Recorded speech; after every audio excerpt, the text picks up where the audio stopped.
कुल्लू के ढालपुर में आयोजित हुई भाजपा की महारैली। बीजेपी के राष्ट्रीय अध्यक्ष जेपी नड्डा बोले, पीएम मोदी ने देश में खत्म की परिवारवाद की राजनीति। कांग्रेस के नेताओं ने खतरे में डाला देश का प्रजातंत्र। हिमाचल प्रदेश में खड़ा होने लगा है आर्थिक संकट। 15,000 कर्मचारियों को मई महीने का अब तक नहीं मिला वेतन। एचआरटीसी ड्राइवर यूनियन ने आंदोलन की दी चेतावनी। बोले, हर बार एचआरटीसी के कर्मचारी ही क्यों पिसते रहें। विश्व रक्तदान दिवस पर क्षेत्रीय आयुर्वेदिक अनुसंधान केंद्र पंडोह में लोगों ने स्वेच्छा से किया रक्तदान। युवाओं को रक्तदान के प्रति किया गया प्रेरित, दिलाई गई शपथ। मंदिर में दान करने से ज्यादा पुण्य मिलता है रक्तदान करने से। और सलूणी के मनोहर की निर्मम हत्या के विरोध में जिला चंबा में हो रहे प्रदर्शन।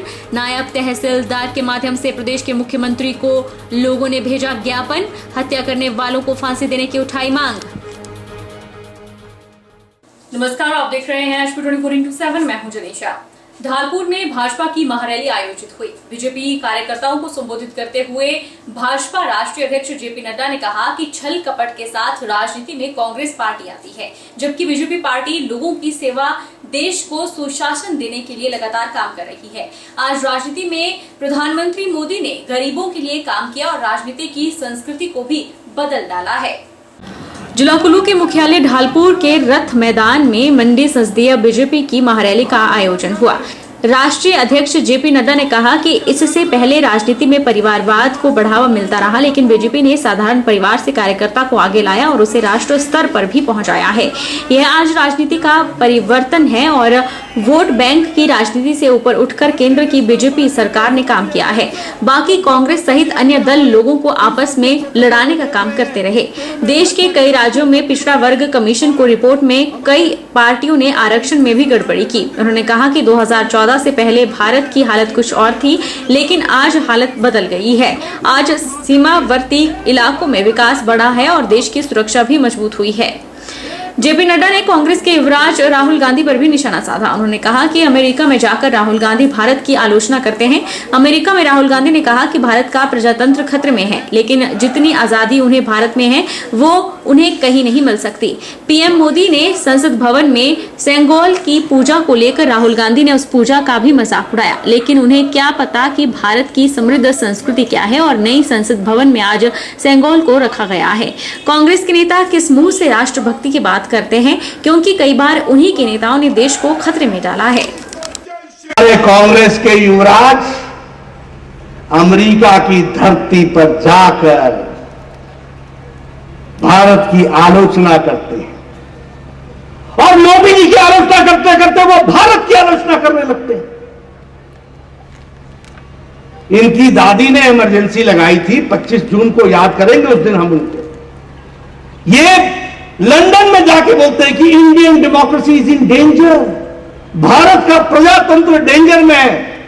अरे तुम्हारे जैसे लोगों को जिनको कोर्ट भी बख्शता नहीं है और तुम्हारी जो मर्जी होती है वो बोलते हो, तब भी तुमको बोलने की खुली आजादी है। ये भारत में है, ये भारत ही दे सकता है और कोई देश नहीं दे सकता।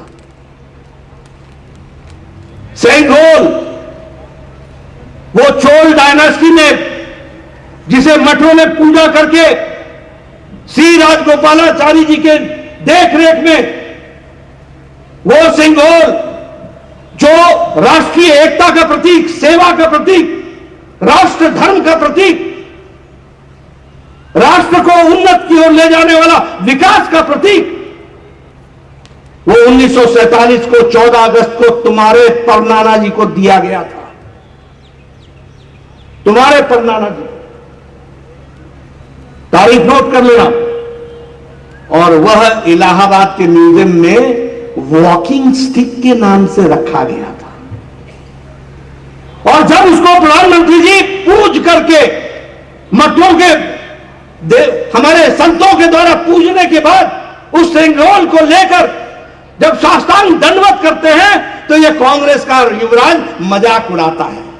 अरे तुम क्या जानो भारत की संस्कृति, तुम क्या जानो भारत के रीति रिवाज, तुम क्या जानो भारत किस लिए जाना जाता है। ये मोदी जी हैं जो उसी सेंगोल को इलाहाबाद के म्यूजियम से निकालकर इतिहास के प्रमाणों के साथ, जिसका निरादर तुम्हारे परमाणु ने किया था, उसको फिर से आदर के साथ नई संसद भवन 140 करोड़ देश की आशाओं का प्रतीक उसके अध्यक्ष की कुर्सी के पीछे उसको सिंघोल को स्थापित करते हैं, ताकि प्रजातंत्र में याद रहे राष्ट्रधर्म, प्रजातंत्र में याद रहे सेवा, प्रजातंत्र में याद रहे राष्ट्र के लिए काम करने के लिए समर्पण, सेवा के साथ समर्पण के साथ काम करने का हमारे को हमेशा याद वो सिंघोल दिलाए। एक समय ऐसा था जब भारत अपनी पहचान खो चुका था, लेकिन देश में बीजेपी सरकार आने के बाद ऐसी परिस्थिति आई कि आज भारत की दुनिया में अलग पहचान है और सम्मान के साथ हर भारतीय को देखा जाता है। ढालपुर में संबोधित करते हुए पूर्व मुख्यमंत्री जयराम ठाकुर ने कहा कि प्रदेश के लिए जो योगदान पीएम मोदी का रहा है वो सराहनीय है। ढालपुर में बीजेपी की महारैली को संबोधित करते हुए पूर्व मुख्यमंत्री जयराम ठाकुर ने कहा, आज प्रदेश में कांग्रेस के नेता भी दिल्ली जाकर कहते हैं कि हमारी मदद करो और प्रदेश में आकर कुछ और बयान देते हैं जो बिल्कुल भी सही नहीं है। उन्होंने कहा कि प्रदेश के लिए केंद्र सरकार जो मदद दे रही है वो बिल्कुल भी नहीं रोकी गई है और न ही कम की गई है। कांग्रेस के मंत्री और नेता गलत बयान दे रहे हैं कि प्रदेश की आर्थिक मदद को रोका गया है।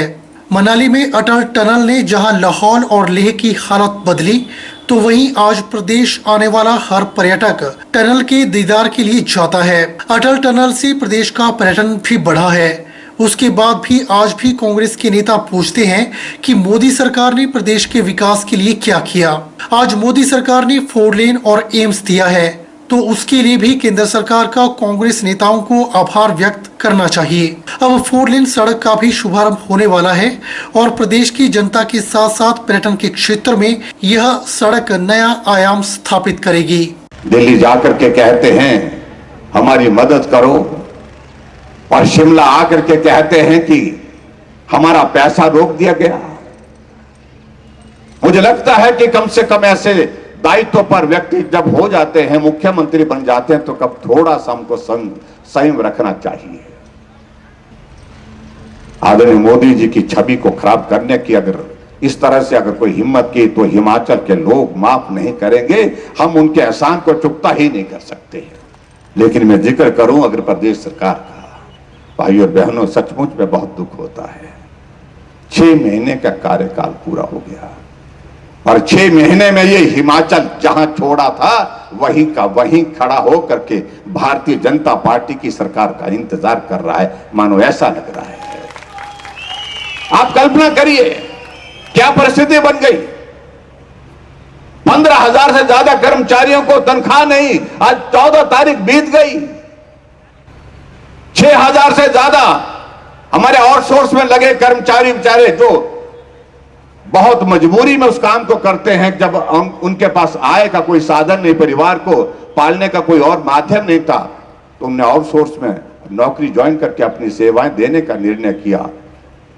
6,000 से ज्यादा लोगों को निकाल करके घर भेज दिया। प्रदेश कांग्रेस सरकार पर तंज कसते हुए पूर्व मुख्यमंत्री जयराम ठाकुर ने कहा कि सुक्खू भाई 10 गारंटी कथी पाई। वहीं चंबा में युवक की हत्या मामले में भी जयराम ठाकुर ने कहा कि युवक की हत्या हो गई, तो क्या यही कांग्रेस सरकार का व्यवस्था परिवर्तन है। वहीं आने वाले समय में जनता को साथ लेकर बीजेपी को आगे बढ़ाना है और लोकसभा चुनावों में प्रदेश की 4 सीटों पर बीजेपी को बहुमत हासिल होगा। कहा था हमने गारंटियां दी थी, 10 गारंटियां। कहा कि हिमाचल प्रदेश में हम सत्ता में आएंगे तो 5 लाख बेरोजगारों को सरकारी नौकरी देंगे। 6 महीने बीत गए, 6,000 कर्मचारियों को घर भेज दिया आपने नौकरी से निकालकर। उसके बाद क्या उम्मीद करेंगे। जो हाल ही में घटना हुई है चंबा की, उसको हम भूल नहीं सकते हैं। एक नौजवान का शरीर 8 हिस्से में काट दिया। क्या यही कानून व्यवस्था है। सुखू जी बोलते हैं व्यवस्था परिवर्तन के लिए आया हूं। क्या यही व्यवस्था परिवर्तन है। इसलिए बहुत सारी चीजों को लेकर के बात करने का मन है, समय की कमी है, मैं बहुत लंबा नहीं कहना चाहता हूं। गोबर की गारंटी दे रखी है, 300 यूनिट बिजली फ्री देने की गारंटी दे रखी है, और यहां बहुत सारी चीजों को लेकर के ये कहा है कि हम ये भी करेंगे वो भी करें। दूध 80 रुपए गाय का, 100 रुपए भैंस का। लेकिन हमने गारंटी नहीं दी, हमने काम किया। हिमाचल प्रदेश में आर्थिक संकट खड़ा होने लगा है। आलम यह है कि कर्मचारियों को समय पर वेतन तक नहीं मिल पा रहा। 15,000 से अधिक कर्मचारियों को मई महीने की तनख्वाह अभी तक नहीं मिली है, जिसमें अकेले 11,500 HRTC के कर्मचारी हैं, जिन्हें इस बार सैलरी नहीं दी गई, जिससे कर्मचारी परेशान हैं और आंदोलन की सरकार को चेतावनी दे रहे हैं।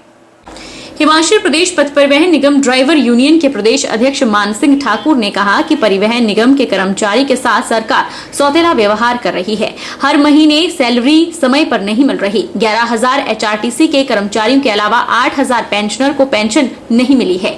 सरकार आर्थिक बदहाली का रोना रो रही है। अगर स्थिति इतनी खराब है तो हिमाचल के सभी कर्मचारियों को सैलरी देरी से दी जाए। हर बार HRTC के कर्मचारी ही क्यों पिसते हैं? पहला व्यवहार जो है HRTC के साथ क्यों किया जाता है? क्या HRTC के कर्मचारी काम नहीं करते हैं? मेरा जो मानना है वो HRTC का कर्मचारी दिन और रात 24 घंटे सेवाएं दे रहा है, लेकिन जब सैलरी ना मिले, सैलरी के लिए ही HRTC के कर्मचारियों को जूझना पड़े, तो अरबों रुपए के हमारे जो और वित्तीय लाभ है वो कब देगी सरकार? मेरी तो समझ से परे है। तो सरकार को आए 6 महीने हुए हैं।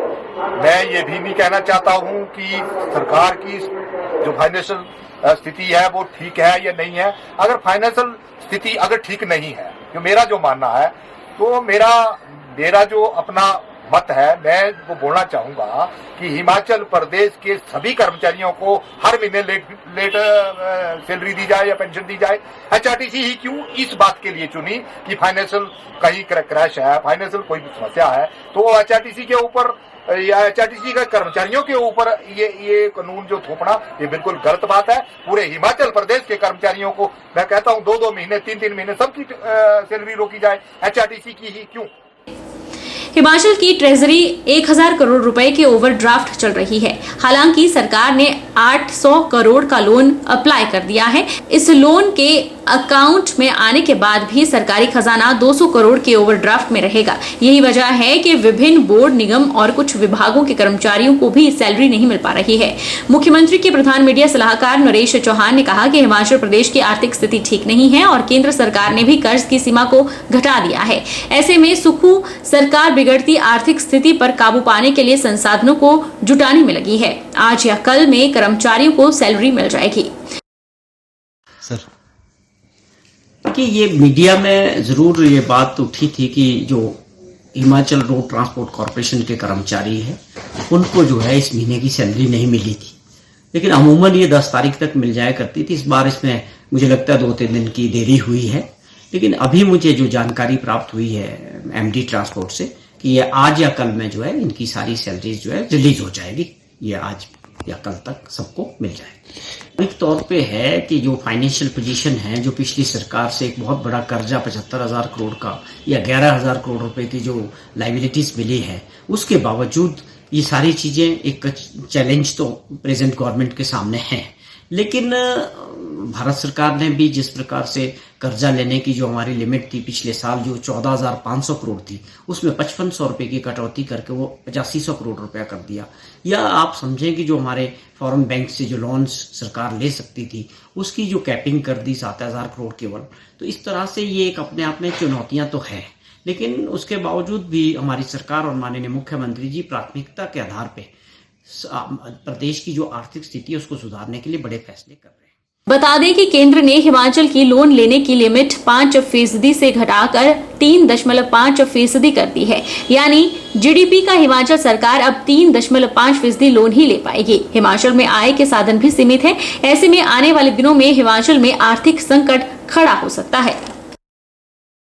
मुख्य संसदीय सचिव आशीष बुटेल ने चौधरी सरवन कुमार हिमाचल प्रदेश कृषि विश्वविद्यालय पालमपुर में कृषि एवं किसान कल्याण मंत्रालय भारत सरकार द्वारा 3 दिवसीय क्षेत्रीय कृषि मेला 2023 पर्वतीय कृषक महासंगम समारोह के समापन अवसर पर मुख्य अतिथि के रूप में कार्यक्रम की अध्यक्षता की। CPS आशीष बुटेल ने कहा कि स्वरोजगार की तरह कृषि को अपनाया जाना चाहिए। ये हमारी ही नहीं अपितु देश की भी जरूरत है। हिमाचल में 90% लोग कृषि से जुड़े हैं। इतना ही नहीं, प्रदेश में 61 शहरी इकाइयों में भी लोग कृषि और पशुपालन का कार्य करते हैं। कृषि वैज्ञानिकों के कारण ही 60 वर्षों की कड़ी मेहनत के बाद हम आत्मनिर्भर हुए हैं। हमें किसी चीज की कमी नहीं है। बुटेल ने कहा कि आने वाला समय विकट है क्योंकि जनता कृषि से विमुख हो रही है। किसानों को कृषि से जोड़कर रखने के लिए उनके प्रति लगाव दिखाना पड़ेगा। मुख्य संसदीय सचिव शिक्षा एवं शहरी विकास आशीष बुटेल ने क्षेत्रीय कृषि मेले में विभिन्न प्रदर्शनियों का अवलोकन किया। उन्होंने स्टॉल में रखे गए यंत्रों और उत्पादों की विस्तृत जानकारी भी ली। जानकारी हासिल की है और बहुत खुशी की बात है क्योंकि अब ये ज़रूरी है कि हमारा जो देश है वो कृषि प्रधान देश है, तो उसको कृषि को हम बरकरार रखते हुए और आगे बढ़ाने की कोशिश करें। उसके लिए ऐसे कदम सबसे बहुत सराहनीय है। यूनिवर्सिटी ने ये स्टेप लिया है और खास करके जो हमारा जो किसान है इतना ज़्यादा उनको यहाँ से बेनिफिट होगा, वो जाकर उनके खेतों में नजर आएगा और जब खेतों में नजर आएगा तो वो आपके वैसे तो ये भी कह सकते हैं कि आपके पेटों में भी वो नजर आएगा। तो मुझे लगता है कि ज़्यादा से ज़्यादा इसके ऊपर हमें काम करना पड़ेगा, कृषि के ऊपर, पशुपालन के ऊपर और अपनी जो रूरल इकोनॉमी है उसको स्ट्रेंथन करने के लिए हमें काम करना पड़ेगा। उसकी इस दिशा में ये बहुत सराहनीय कदम है। एम्स बिलासपुर में मरीज से मिलने पहुंची महिला को आईपीडी में नहीं जाने दिया गया, जिसके चलते महिला ने एम्स बिलासपुर के मेन गेट पर हंगामा किया। महिला की एम्स में एंट्री पूरी तरह से बैन कर दी गई है। यहां तक कि बकायदा एम्स के एंट्री गेट पर अतिरिक्त सिक्योरिटी गार्ड की तैनाती कर दी गई है। एम्स बिलासपुर में निजी कंपनी की ओर से नौकरी से बाहर निकाले गए कर्मी को दोबारा ड्यूटी ज्वाइन करवाई गई है। हंगामा करने वाली महिला भी निजी कंपनी की कर्मी रह चुकी है। हंगामे के दौरान महिला के परिजन भी मौजूद थे। बुधवार को जब महिला एम्स में पहुंची तो गेट पर तैनात सिक्योरिटी गार्ड ने इस महिला को एंट्री ही नहीं दी, जिसके चलते इस महिला ने हंगामा किया। पूर्व में निजी कंपनी की कर्मी रही महिला ने नौकरी से निकाले गए इस कर्मी की ज्वाइनिंग का परिजनों के साथ विरोध किया। बताया जा रहा है कि जब यह महिला एम्स के मेन गेट पर पहुंची तो इसे एम्स में जाने ही नहीं दिया गया। बाकायदा एम्स के गेट को बंद कर दिया गया, जिसके चलते इस महिला ने जमकर हंगामा किया। मैं आज यहाँ पे एम्स में मिलने के लिए आई थी अपने पेशेंट से। आईपीडी में मेरा पेशेंट दाखिल है और यहाँ पे सिक्योरिटी वालों ने मेरे को रोक दिया कि आप यहाँ अंदर नहीं जा सकते। जब मैंने इनसे रिटर्न में मांगा कि मेरे को रिटर्न में दे दो तो इनके पास कुछ नहीं है। इन्होंने बोला डीडीए साहब के ऑर्डर है। और हाल ही में आज मैंने जब इनसे पूछा कि क्या हुआ है तो इन्होंने जो लड़कियों को यहाँ पे छेड़ता था, सुभाष शर्मा नाम का एक, उसको टर्मिनेट किया था हमारे पुराने डीडीए साहब ने और उनको आज ज्वाइनिंग करा दी और उसको छिपाया हुआ इन्होंने अंदर। और जब मैं उनसे मिलने के लिए बोल रही हूँ तो बिल्कुल मना कर रहे हैं और हमें बिल्कुल भी मिलने नहीं दिया जा रहा है यहाँ पे और इतना परेशान किया जा रहा है और 15 सिक्योरिटी वाले इन्होंने यहाँ पे लगा दी। तो मेरी आप सभी से रिक्वेस्ट है, प्रशासन से भी मेरी रिक्वेस्ट है कि इसके खिलाफ कड़ी से कड़ी कार्रवाई की जाए कि एम्स बिलासपुर में जो बना हुआ उसमें हॉस्पिटल से आने से किसी को रोक सकते हैं तो आप कृपया करके मेरा साथ दें। रुकेंगे एक छोटे से ब्रेक के लिए।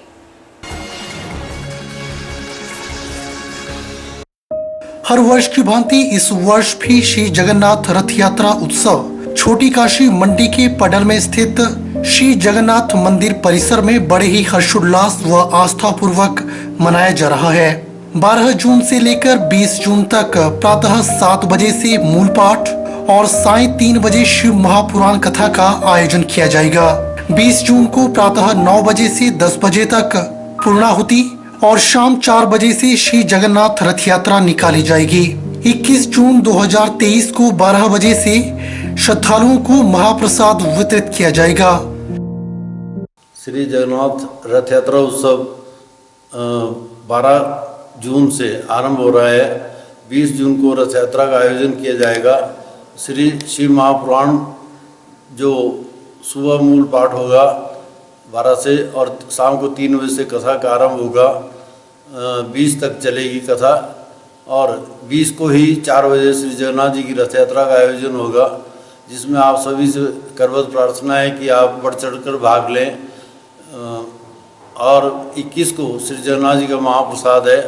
जगन्नाथ जी का भात जगत सारे हाथ, पूछे जात न पात। यह रथ यात्रा का आयोजन सर्वसम्मति सर्वधर्म भाव से किया जाता है।